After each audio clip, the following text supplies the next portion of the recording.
ሰላም ለእናንተ ቅዱሳን በዓለም ዙሪያ ያላችሁ እንዴት ቆያችሁ? ዛሬ ለየት ያለ መልእክት ለእናንተ አለኝ። ይህ መልእክት ሁሉንም ሰው አይመለከትም። ጥቂት ለሆናችሁ ሰዎች እንድትሰሙኝ ከልባችሁ እንድትሰሙኝና ምላሽ እንድትሰጡኝ አደራላችሁ እወዳለሁ። ይህንን መልእክት ማስተላለፍላችሁ ከኢትዮጵያ ለገጣፎ ለገዳዲ ካለችው የአብ ልብ ዓለም አቀፍ ቤተክርስቲያን አጥቢያ ነው። ብዙዎቻችሁ እንደምታውቁት እግዚአብሔር ረድቶን በጣፎ ከአባ ኪሮስ አለፍ ብሎ ወደ ገዋሳ በሚወስደው መንገድ ላይ በአዲሱ አስፋልት 20 ሜትር በሚባለው ስፍራ ላይ እግዚአብሔር አነስተኛ ስፍራ ሰጥቶን የአብ ልብ ዓለም አቀፍ ቤተክርስቲያን አጥቢያ ገንብተናል። አዳራሹ ከ190 ጨርሰን ኦልሬዲ አምልኮ ከጀመር ሁለተኛ ወራችን ነው።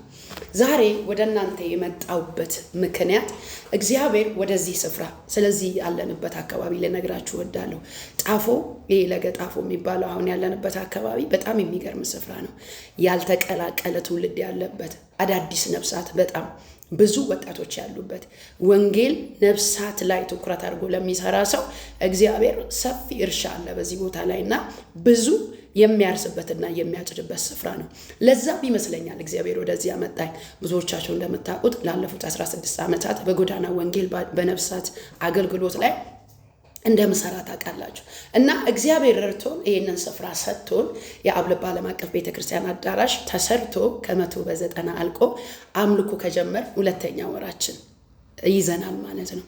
ዛሬ ወደ እናንተ የመጣውበት ዋና ዓላማ በጥሞና እንድትሰሙኝና በእውነት ሰምታችሁ እንድትጸልዩልኝ አደራ ልላችሁ እወዳለሁ። ብዙ ጊዜያችሁን አልወስድም፣ ግን ሰምታችሁ ምላሽ እንድትሰጡኝ በጌታ ፊት አደራ ልላችሁ እወዳለሁ። ጌታ ኢየሱስ ይባርካችሁ። አሁን ያለንበት አካባቢ ላይ እንደነገርኳችሁ በጣም ብዙ ትውልድ አለ። ወንጌል ዋን ቱ ዋን ወጥተ በጀማ በደንብ ከተሰራ በጣም አዳዲስ ነፍሳት የሚማረክበት ሰፈር ነው እና ወደዚህ ስፍራ ስንመጣ በፊት የአብ ልብ የነበረበት ስፍራ በነበርንበት የነበሩ አገልጋዮች ምመን ወደዚህ አልመጡ። ከዜሮ ነው ሁሉንም ነገር የጀመርኩት።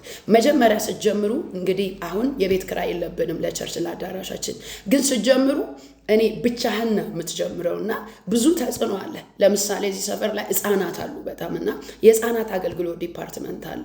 የህፃናት አገልግሎት ጉባኤም እየሰበክ የህፃናት አገልግሎት ዲፓርትመንት መያዝ አትችልም። ራሱን የቻለ ህፃናት የሚያስተምር ሰው ያስፈልጋል። ራሱን የቻለ ወንጌል ስርጭት ላይ የሚሰራ ሰው ያስፈልጋል።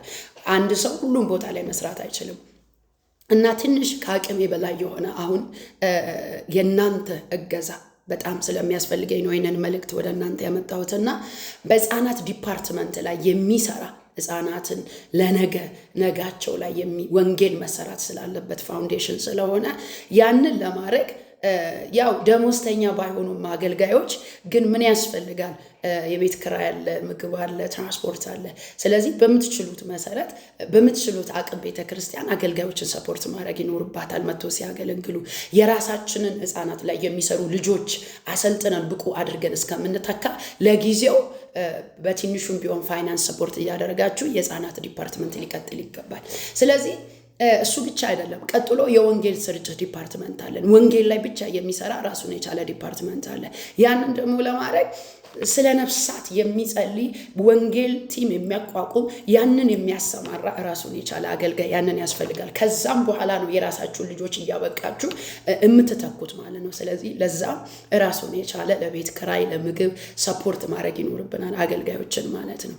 እና በእንደዚህ አይነት ነገር ውስጥ ስለሆነ ያለውት አሁን ወደ እናንተ የመጣውበት ዋናው ነገር እንድትሰሙኝ የፈለጉት የህፃናት አገልግሎት ለሚያገለግሉ ሰዎች የፋይናንስ ሰፖርት ያስፈልጋቸዋል በጥቂቱ።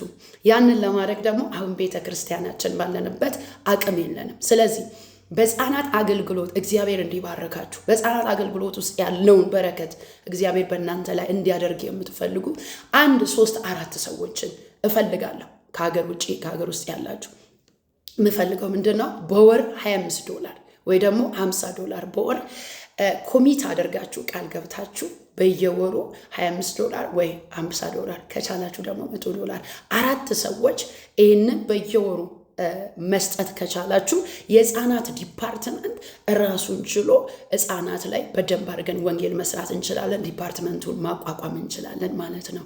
ሁለተኛ ወንጌል ስርጭት። በወንጌል ስርጭት ላይ የሚሰሩ ሰዎች አገልጋዮች ያስፈልጉናል። ለዛ ደግሞ ሌላ 4 ሰው ፈልጋለሁ። $50 የሚሰጥ በየወሩ ኮሚት አድርጎ ማለት ነው። ያ ምንድነው? ለወንጌል ስርጭት ባይዳው ዝም ብሎ አይደለም የሚወጣው። አገልጋዮች ይኖራቸዋል። ቲም ስታቋቁሙ ፍላየሮች ይታተማሉ። ለምሳሌ ያለንበት አካባቢ አብዛኛው ህብረተሰብ የኦሮምኛ ቋንቋ ተናጋሪ ስለሆነ አማርኛም ኦሮምኛም ተናጋሪ ስለሆነ ለምሳሌ እኛ ቤተክርስቲያን ውስጥ እንደዚህ ፍላየሮች ይሰራሉ። በኦሮምኛ ቋንቋ እንደዚህ ይዘጋጃሉ፣ በአማርኛ ቋንቋም ደግሞ እንደዚህ ይዘጋጃሉ። እነዚህ ፍላየሮች ብቻ ለወንጌል ስርጭት እኛ አሁን ለምሳሌ በ2 ወር ውስጥ ከ600 ፍላየር በላይ ሰጥተናል። ወንጌል ስርጭት ወጥተን ማለት ነው። እቺ ፍላየር አንዷ ብቻ በፊት ኢትዮጵያ ውስጥ የምትታተመው 3 ብር ነበረ። አሁን ከ8 ብር እስከ 10 ብር ነው እቺ አንዷ ብቻ ኮስት የምታደርገው። ወንጌል ስርጭት ላይ ስትወጡ ወንጌል ስርጭት አገልጋዮችን ብቻ ማዘጋጀት አይደለም፣ የተለያየ ነገሮች ያስፈልጋልና እንደ አዲስ አጥቢያ የወንጌል ቲምን ሰፖርት አድርጌ በመጣውበት ስፒድ ለመሄድ ከዛም የተሻለ ስራ በዚህ አካባቢ ላይ ለመስራት በወንጌል ዲፓርትመንት ላይ ከኔ ጋር የሚቆም ሰው ፈልጋለሁ። ስለዚህ ፍላየሮች ይታተማሉ። እንደነገርኳችሁ በዚህ 2 ወር ውስጥ ከ600 ፍላየር በላይ 1000 ፍላየር ነው የሰጠነው። 1000 አሁን በዚህ 2 ወር ውስጥ 1000 ፍላየር ታትሞ ተሰጥቷል። በወንጌል ቲም ማለት ነው ባደረግነው በዚህ 2 ወር ውስጥ በሰራነው ስራ። ስለዚህ በየ2 ወሩ በየ3 ወሩ እነዚህ ፍላየሮች 2000 3000 ይታተማሉ። በጣም ውድ ናቸው። ዋጋ በየጊዜ እየጨመረ ነው። ለቲሙ የትራንስፖርት የተለያየ የምግብ አንዳንድ ነገር ከፈር ማድረግ አለባቸው። ምክንያቱም በልቶ ያድራሉ፣ የቤት ኪራይ ያለባቸው። ከዚህ የተነሳ ትንሽ ከአቅሜ በላይ ስለሆነ አዲስም አጥቢያ ስለሆነ ፋይናንሻሊ በጣም ስትሮግል እያረኩ ስለሆነ ዛሬ ይሄንን ቪዲዮ የምትሰሙ ቅዱሳን የበለጠ ኢንፎርሜሽን ምናልባት የማታውቁ ስለ አገልግሎቴ ማየት የምትፈልጉ ካላችሁ ሲሪየስ ለሆናችሁ ለማንኛውም ሰው ሳይሆን ውስጥ ያለ ወንጌል ቲም ዲፓርትመንቱን እኔ $100 በየወሩ ኮሚት አድርጌ ይሄን በረከት ወስዳለሁ። $50 ኮሚት አድርጌ ይሄን በረከት ወስዳለሁ ለምትሉ ውስጣችሁ ለከበደ ሞር ኢንፎርሜሽን ከፈለጋችሁ ማታቆኝ ከሆነ በዚህ ላይ የሚቀመጠው ስልክ ቁጥር አለ። የውጭ ቁጥር የሀገር ውስጥም አለ። በዛ በቴሌግራም ወይ በዋትስአፕ ደውላችሁ ልታወሩኝ ትችላላችሁ። የምትፈልጉት ባንክ አካውንት ፔፓል ይሁን የውጪ ወይም ደግሞ የሀገር ውስጥ ኢትዮጵያ ውስጥ ያለ ንግድ ባንክ የምትፈልጉትን አካውንት እዚህ ቪዲዮ ላይ አስቀምጥላችኋለሁ። ስለዚህ ወንጌል ብቻ አይሰራም። የወንጌል ጉዳይ ባይሆን ኖሮ እናንተ ጋር አልመጣም። አይ ነው ሁላችሁም ሰዎች ይህንን መልእክት አትሰሙትም። የተወሰኑ ሰዎች ናችሁ ይህንን መልእክት የምትሰሙት። ውስጣችሁም የሚነካችሁ የተወሰኑ ሰዎች ናችሁ። ባይ ዘ ወይ ቤተክርስቲያን ከ100 ሰዎች መካከል በ2% ካሉ ከ100 በ2% ሰዎች ናቸው፣ ወይ ደግሞ በ2 ሰዎች ነው ቤተክርስቲያን የምትተዳደረው። 100 ሰዎች ይዛ የምታስተዳደር ወይ ደግሞ የምትሰብክ የምትመግብ ቤተክርስቲያን የምትተዳደረው በ2 ወይ በ3 ሰዎች በሚሰጡት ገንዘብ በሚያደርጉት ጸሎት ነው። ሌላ ሁሉ ተመግቦ የሚሄድ ነው፣ ጥሎ የሚሄድ ነው ብዙዎችና እግዚአብሔር ግን ቅሬታዎች አሉት። የእግዚአብሔር መንግስት ስራ ለመስራት የሚፈልጉና በረከቱን መካፈል የሚፈልጉ ላይፋቸው ምድራዊ ነገር ብቻ አድርጎ መኖር የማይፈልጉ ቅዱሳን በዓለም ዙሪያ አሉ። ስለዚህ ዛሬ ይህንን መልእክት የሰራሁት ለእናንተ ነው። ልባችሁ ጸልያችሁ የተሰማችሁ አደራ ልላችሁ እወዳለሁ። የህፃናት አገልግሎት ዲፓርትመንት ላይ 4 ሰው $50 $25 የወንጌል ስርጭት ዲፓርትመንት ላይ 4 ሰው $50 $100 የምትችሉትን በየወሩ ኮሚት እንድታረጉና ከኔ ጋር እንድትቆሙ የእግዚአብሔር መንግስት ሰራተኛ ከኔ ጋር እንድትሆኑ ይህንን በረከት እንድትካፈሉ በጌታ በኢየሱስ ስም ኢንቫይት አረጋችኋለሁ፣ እጋብዛችኋለሁ። ስለምትሰጡኝ ምላሽ ደግሞ ከምንም በላይ ሁሉ ጊዜ በእግዚአብሔር ፊት ስትንበረከኩ እንድትጸልዩልኝ አደራ ልላችሁ እወዳለሁ።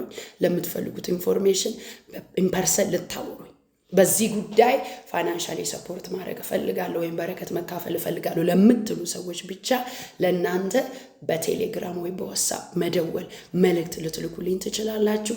አካውንት እዚህ ቪዲዮ ላይ አለ። እግዚአብሔር አምላክ ዘመናችሁን ይባርክ። ስለሰማችሁ ስላደረጋችሁት ብቻ አይደለም፣ ጆሮአችሁን ሰጣችሁ ስለሰማችሁ እግዚአብሔር ይባርካችሁ።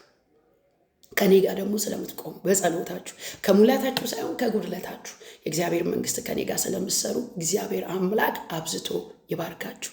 እህታችሁ መሲ ከኢትዮጵያ ሻሎም።